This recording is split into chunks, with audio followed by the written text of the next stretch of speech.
Bugun men nogironlik pensiyasi bo'yicha eng muhim savolni aniq hisob-kitob bilan tushuntirib beraman. Avgust oyida pensiya oshgan bo'lsa, sizga qancha qo'shilish kerak? Kim ko'proq oladi? Kimda farq kamroq bo'ladi? Va eng muhimi, pul noto'g'ri hisoblangan bo'lsa, nima qilish kerak? Bu ma'lumot nogironlik pensiyasi olayotgan har bir inson, ularning farzandlari, ota-onasi va parvarish qilayotgan yaqinlari uchun juda muhim. Chunki ko'pchilik faqat pensiya oshdi degan xabarni eshitadi, lekin qo'liga tushgan pulni tekshirishni bilmaydi. Men hozir sizga oddiy tilda, mutaxassis sifatida misollar bilan tushuntiraman. Videoni oxirigacha ko'ring, chunki eng ko'p xato qilinadigan joylar aynan oxirgi qismlarda bo'ladi. Hozir kanalga obuna bo'ling, videoga like bosing, chunki bunday ma'lumotlar o'z vaqtida yetib borsa, odamlar o'z haqqini talab qila oladi. Avval qanday edi? Oldin odamlar pensiya miqdorini har oy bir xil deb o'ylab yurardi. Masalan, kimdir 7 ming so'm olayotgan bo'lsa, mening pensiyam shu, demak har oy shu tushadi deb hisoblaydi. Lekin davlat tomonidan pensiyalar oshirilganda bu summa qayta hisoblanadi. Nogironlik pensiyasidan boshqa pensiya va ayrim nafaqalar kabi belgilangan tartibda oshiriladi. Bu yerda eng muhim nuqta shuki, oshish hamma uchun bir xil sonda bo'lmaydi. Ko'pchilik hammaning pensiyasiga 7 ming qo'shildimi deb so'raydi. Yo'q, bunday emas. Agar oshirish foizda belgilangan bo'lsa, masalan 25% bo'lsa, unda kimning eski pensiyasi yuqori bo'lsa, unga qo'shiladigan summa ham yuqoriroq chiqadi. Kimning eski pensiyasi past bo'lsa, qo'shimcha ham shunga yarasha kamroq bo'ladi. Shuning uchun qo'shilgan pulni tekshirishda birinchi navbatda eski pensiya miqdorini bilish kerak. Endi o'zgarish nimada? Avgust oyidan pensiya oshirilgan bo'lsa, hisob-kitob odada shunday qilinadi. Avvalgi pensiya miqdori olinadi, unga belgilangan foiz qo'shiladi. Keyin yangi pensiya chiqariladi. Masalan, pensiya 25% ga oshgan bo'lsa, 20 million so'm pensiya olayotgan odamning puli 500 ming so'mga ko'payadi. Yangi miqdor 20 million 700 ming so'm bo'ladi. 800 ming so'm olayotgan odamda esa qo'shimcha 20 ming so'm bo'ladi. Demak, hamma bir xil qo'shimcha olmaydi. Hamma o'zining eski summasiga qarab oladi. Men eng ko'p uchratadigan xato shuki, odamlar qo'shni yoki qarindoshning pensiyasi bilan o'zini solishtiradi. Unga bittaqidan 1000 qo'shilibdi. Menga biga 20 ming qo'shilibdi. Demak meni aldashdi deb o'ylaydi. Aslida bu har doim ham xato emas. Chunki u odamning avvalgi pensiyasi siznikidan ko'proq bo'lgan bo'lishi mumkin. To'g'ri tekshiruv qo'shni bilan solishtirish emas. O'z eski summangizni foizga ko'paytirib ko'rishdir. Endi men sizga nogironlik pensiyasi oshganda qanday hisoblash kerakligini aniq ko'rsataman. Formula juda oddiy. Eski pensiya miqdori ko'paytiriladi oshish foiziga. Agar oshish 25% bo'lsa, eski pensiyani nevaralik 25 ga ko'paytirasiz. Chiqqan summa sizga qo'shiladigan pul bo'ladi. Keyin eski pensiyaga shu qo'shimchani qo'shasiz. Natija yangi pensiya bo'ladi. Birinchi misol. Bir fuqaro avgustgacha 8 ming so'm nogironlik pensiyasi olib kelgan. 8 ming so'mning 25% 20 ming so'm. Demak, yangi pensiya 920 ming so'm bo'ladi. Bu yerda odam avgustda 20 ming so'm ko'proq olishi kerak. Agar unga 900 ming tushgan bo'lsa, u holda 20 ming so'm farq bor. Sababini aniqlash kerak. Balki bank komissiyasi emas, chunki pensiyada odatda bunday katta ushlab qolish bo'lmaydi. Balki oldingi oy qarzdorlik, ortiqcha to'langan summa, aliment, ijro hujjati yoki boshqa ushlab qolish bo'lishi mumkin. Shuning uchun darhol xato demasdan, pensiya jamg'armasidan hisob varaqasini so'rash kerak. Ikkinchi misol. Fuqaro 20 million 200 ming so'm nogironlik pensiyasi olgan. 20 million 200 mingning 25% 1 ming so'm. Yangi pensiya 20 million 300 ming so'm bo'ladi. Mana shu odam qo'shnisidan ko'proq qo'shimcha oladi. Chunki uning boshlang'ich pensiyasi kattaroq. Agar birinchi odamga 20 ming qo'shilgan bo'lsa, ikkinchi odamga 1 ming qo'shiladi. Bu adolatli hisob, chunki foiz bir xil, lekin asosiy summa boshqa. Uchinchi misol. Bir kishi 70 ming so'm atrofida pensiya yoki nafaqa olib kelgan bo'lsin. 15% oshishda qo'shimcha 97.500 so'm bo'ladi. Yangi summa 700 ko'rinib 7500 so'mga chiqadi. Amalda ayrim to'lovlarda so'm yaxlitlanishi mumkin. Shuning uchun plastik kartaga tushgan summa bir necha 100 so'm yoki bir necha ming so'mga farq qilsa, avval rasmiy hisobni ko'rish kerak. Lekin farq 20 ming, 20 ming, 20 ming bo'lsa, bu albatta tekshirilishi kerak. To'rtinchi misol. Nogironligi bo'lgan shaxs ish stajiga qarab pensiya olayotgan bo'lishi mumkin. Bunday holatda pensiya miqdori faqat nogironlik guruhi bilan emas, balki ish haqi, ish staji, sug'urta davri va pensiya tayinlangan asoslar bilan ham bog'liq bo'ladi. Masalan, ikki odamning ikkalasi ham ikkinchi guruh nogiron bo'lishi mumkin, lekin biri 20 yil ishlagan, ikkinchisida ish staji kam. Natijada ularning pensiyasi bir xil bo'lmasligi mumkin. Oshirish kelganda esa ikkalasiga ham bir xil foiz qo'llanadi, lekin puldagi qo'shimcha har xil chiqadi. 5-misol. Bir oilada nogiron farzand uchun nafaqa olinadi. Boshqa oilada esa mehnat faoliyati bo'lgan katta yoshdagi shaxs nogironlik pensiyasi oladi. Bu ikki to'lov bir xil nom bilan aytilib ketilishi mumkin, lekin huquqiy jihatdan pensiya va nafaqa farq qiladi. Pensiya odatda ish staji va sug'urta tizimiga bog'liq bo'ladi. Nafaqa esa ayrim hollarda staj bo'lmagan yoki boshqa asoslar bo'yicha belgilanadi. Shuning uchun men ham nogironlik bo'yicha olaman, nega unikiga o'xshamadi degan savolda avval to'lov turi aniqlanadi. Siz pensiyasizmi yoki nafaqa olyapsizmi? Buni SMS xabarnoma, bank tushumi yoki pensiya jamg'armasi ma'lumotnomasidan ko'rish mumkin. Kimlar xavotir olishi kerak? Birinchidan, avgust oyida umuman o'sish sezilmagan bo'lsa, masalan, iyulda 900 ming olgansiz, avgustda ham aynan 900 ming tushgan. Agar oshirish sanasi sizning to'lovingizga tegishli bo'lsa, bu holatni tekshirish kerak. Ikkinchidan, qo'shilgan summa juda kam bo'lsa, masalan, 1 million so'm pensiya olgan odamda 25% oshish bo'lsa, 20 ming qo'shilishi kerak. Agar 20 ming qo'shilgan bo'lsa, bu oddiy farq emas. Uchinchidan, pensiya bir necha oy oldin qayta tayinlangan bo'lsa, hujjatlar kechikkan bo'lsa yoki guruh o'zgargan bo'lsa, hisob-kitob alohida tekshiriladi. Kimlar xavotir olmasligi mumkin? Agar siz eski summangizni olib, belgilangan foizga ko'paytirganingizda kartaga tushgan summa deyarli mos chiqsa, katta muammo yo'q. Masalan, 1 million so'm pensiya bo'yicha 1,5 ming qo'shilgan va siz 1 million 1,5 ming atrofida olgansiz. Bu to'g'ri hisobga yaqin. Yana bir holat, ayrimlarda avgust oyida to'lov ikki qism bo'lib tushishi mumkin. Avval eski miqdor, keyin qo'shimcha farq alohida tushadi. Shuning uchun faqat bitta SMS ga qarab xulosa qilmang. Oyning oxirigacha barcha tushumlarni ko'ring. Endi eng muhim nozik jihatlarga o'tamiz.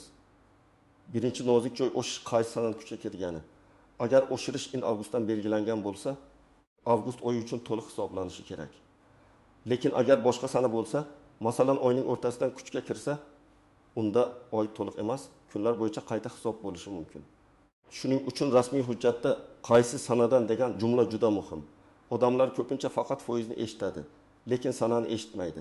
Sanani bilmasangiz, hisobingiz noto'g'ri chiqishi mumkin.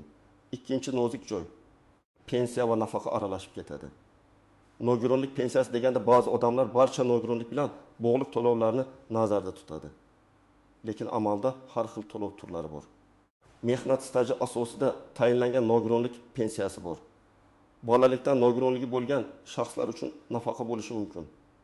Nogironligi bo'lgan bolalar uchun beriladigan nafaqa bo'lishi mumkin. Parvarish bilan bog'liq qo'shimcha to'lovlar bo'lishi mumkin. Ularning o'sish tartibi bir-biriga yaqin bo'lishi mumkin. Lekin har doim bir xil deb aytish xavfli. Shu sababli men har doim birinchi savolni beraman. Sizning qo'lingizdagi hujjatda to'lov turi nima deb yozilgan? Uchinchi nozik joy, nogironlik guruhi o'zgargan bo'lishi mumkin. Masalan, odam oldin birinchi guruh bo'lgan, keyin tibbiy ko'rikdan so'ng ikkinchi guruh belgilangan yoki muddatli nogironlik bo'lib, qayta ko'rikdan o'tish kechikkan. Bunday paytda avgustdagi pul faqat umumiy o'sish bilan emas, guruh o'zgarishi bilan ham bog'liq bo'lishi mumkin. Odam pensiya oshishi kerak edi, nega kamaydi deb hayron bo'ladi.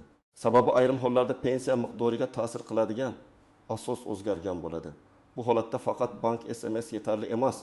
Tibbiy ijtimoiy ekspertiza xulosasi, pensiya tayinlash qarori va qayta hisob hujjatini ko'rish kerak. 4-nozik joy, ortiqcha to'langan pullar ushlab qolinishi mumkin. Ba'zan odam oldingi oylar davomida hujjat o'z vaqtida yangilanmagani, ma'lumot noto'g'ri berilgani yoki boshqa sabab bilan ortiqcha to'lov olgan bo'ladi. Keyin tizim bu ortiqcha to'lovni keyingi oylardan ushlab qolishi mumkin. Masalan, sizga 1 ming so'm qo'shimcha hisoblangan, lekin oldingi davrdan 6 ming so'm ushlab qolingan. Kartaga faqat 9 ming so'm farq ko'rinadi. Siz menga 15 yil foiz qo'shilmadi deb o'ylaysiz, lekin aslida qo'shilgan, faqat boshqa ushlab qolish ham bor. Buni aniqlashning yagona yo'li hisob-kitob varaqasini olish. 5-nozik joy, ijro hujjatlari. Agar fuqaroda aliment, kredit qarori, jarima yoki boshqa ijro hujjati bo'yicha ushlab qolish bo'lsa, pensiyada ma'lum miqdor ushlab qolinishi mumkin.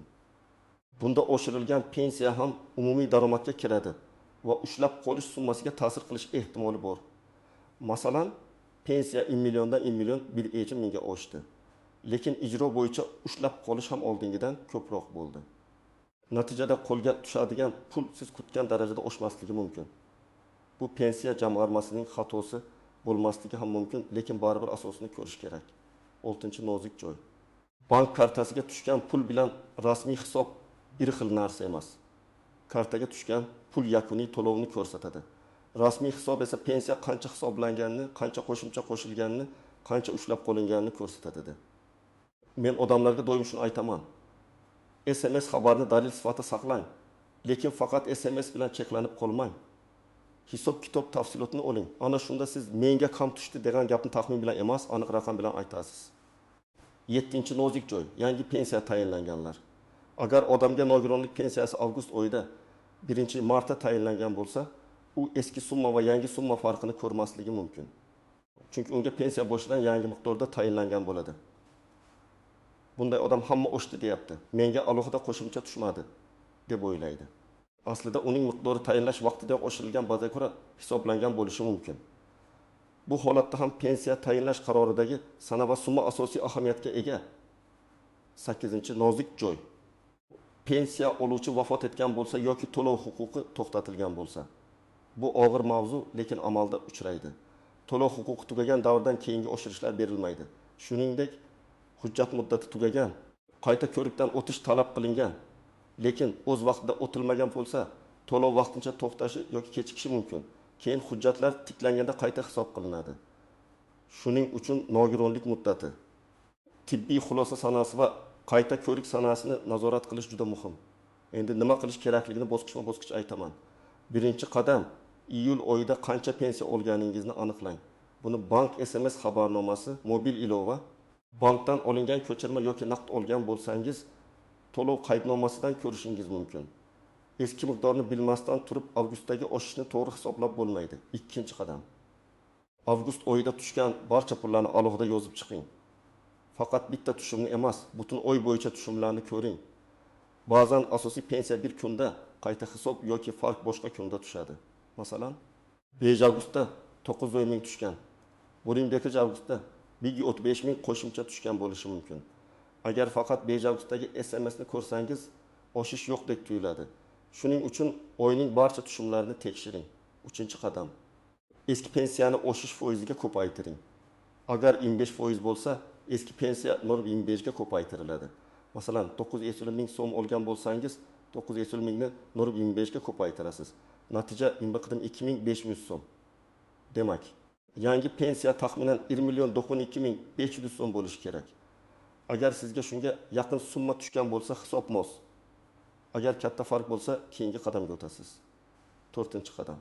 Tuman yoki shahar pensiya jamg'armasi bo'limiga murojaat qiling. Murojaatda oddiy va aniq yozing. Menga avgust oyida nogironlik pensiyasi bo'yicha oshirish qay tartibda hisoblanganini tushuntirib berishingizni. Pensiya hisob-kitobi va ushlab qolishlar bo'yicha ma'lumot taqdim etishingizni so'rayman. Mana shunday yozsangiz, siz umumiy gaplar so'ramaysiz, aynan hisob-kitobni so'raysiz. 5-qadam, o'zingiz bilan hujjatlarni olib boring. Pasport yoki ID karta kerak bo'ladi. Pensiya oluvchining hujjati kerak. Agar siz yaqin qarindosh sifatida borayotgan bo'lsangiz, ishonchnoma yoki qonuniy vakillikni tasdiqlovchi hujjat talab qilinishi mumkin. Nogironlikni tasdiqlovchi tibbiy ijtimoiy ekspertiza ma'lumotlari, pensiya daftarchasi yoki pensiya tayinlanganligi haqidagi hujjatlar bo'lsa olib boring. Bank kartasiga tushgan pullar bo'yicha ko'chirma ham foydali bo'ladi. Chunki siz menga kam tushdi demaysiz. Mana iyulda shuncha, avgustda shuncha tushgan. Iltimos qayta hisobni ko'rsating deysiz. 6-qadam, javobni og'zaki emas, yozma yoki elektron shaklda olishga harakat qiling. Og'zaki tushuntirish foydali, lekin keyin isbot qilish qiyin. Agar haqiqatan xato bo'lsa, yozma javob kerak bo'ladi. Murojaatni pensiya jamg'armasi bo'limiga, davlat xizmatlari markaziga yoki tegishli rasmiy elektron murojaat tizimi orqali yuborish mumkin. Murojaat matnida telefon raqamingizni, manzilingizni, pensiya oluvchining FX'ini va muammoni aniq yozing. 7-qadam. Agar xato aniqlansa, qayta hisob talab qiling. Masalan, sizning eski pensiyangiz 20 million so'm bo'lgan, oshirishdan keyin 20 million 1 ming bo'lishi kerak. Lekin 2 oy davomida 20 milliondan to'langan. Bunday holatda faqat kelasi oydan oshirish emas, o'tgan oylar uchun farq ham to'lanishi kerak bo'lishi mumkin. Shuning uchun avgust oyidan boshlab qayta hisoblab, to'lanmagan farqni to'lab berishingizni so'rayman deb yozish kerak. 8-qadam qarindoshlar uchun alohida maslahat. Ko'p hollarda nogironligi bo'lgan keksalar yoki og'ir ahvoldagi odamlar o'zlari borib hujjat tekshira olmaydi. Farzandlari, aka-ukalari yoki parvarish qilayotgan yaqinlari yordam berishi kerak. Lekin bank kartani olib pul yetish bilan ish tugamaydi. Har oy tushgan summani yozib borish kerak. Qaysi oy qancha tushdi, qachon oshdi, qachon kamaydi, qanday ushlab qolish bo'ldi. Hammasini oddiy daftar yoki telefonda qayd qilib boring. Bu keyinchalik nizoli holatda juda katta yordam beradi. 9-qadam firibgarlardan ehtiyot bo'ling. Pensiya oshishi haqida xabar chiqqanda ayrim odamlar men oshirib beraman, hujjatni tezlashtirib beraman, falon pul bersangiz qo'shimcha chiqaraman deb yurishi mumkin. Pensiya oshishi umumiy tartibda bo'lsa, buning uchun hech kimga pul berish kerak emas. Rasmiy qayta hisobni pensiya jamg'armasi amalga oshiradi. Siz faqat hujjatingizni tartibga keltirasiz, hisobni tekshirasiz va zarur bo'lsa murojaat qilasiz. Hech kimga karta parolini, SMS kodni, bank ilovasi kodini bermang. Pensiya oluvchilarning eng zaif joyi aynan shu ishonuvchanlikdan foydalanib, kartadagi pulni yechib olishadi. 10-qadam hujjat muddati va nogironlik guruhi bo'yicha nazorat qiling. Agar nogironlik muddati doimiy bo'lmasa, qayta ko'rik sanasini oldindan bilib oling. Kechikib qolsangiz, to'lovda uzilish bo'lishi mumkin. Keyin tiklansa ham odam bir muddat pulsiz qolib ketadi. Ayniqsa dori-darmon, parvarish, oziq-ovqat uchun pensiyaga bog'liq oilalarda bu juda og'ir. Shuning uchun qayta ko'rikka borish sanasini 1 oy oldin belgilab qo'ying. Kerakli tibbiy hujjatlarni oldindan yig'ing. Yana bir muhim maslahat. Har safar pensiya oshirilganda faqat yangi summani emas, eski summaga nisbatan qo'shimchani ham tekshiring. Masalan, siz 20 million 1 ming olgan bo'lsangiz va oshish 15% bo'lsa, qo'shimcha 1,65 ming bo'ladi. Yangi miqdor 20 million 2,65 ming bo'lishi kerak. Agar sizga 20 million 2,60 ming yoki 20 million 2,6 ming atrofida tutsa, bu yaxlitlash yoki texnik tafovut bo'lishi mumkin. Lekin 20 million 1,1 ming tutsa, bu alohida tekshiruv talab qiladi. Demak, avgust oyida nogironlik pensiyasi oshganini tekshirish uchun eng asosiy qoida shunday.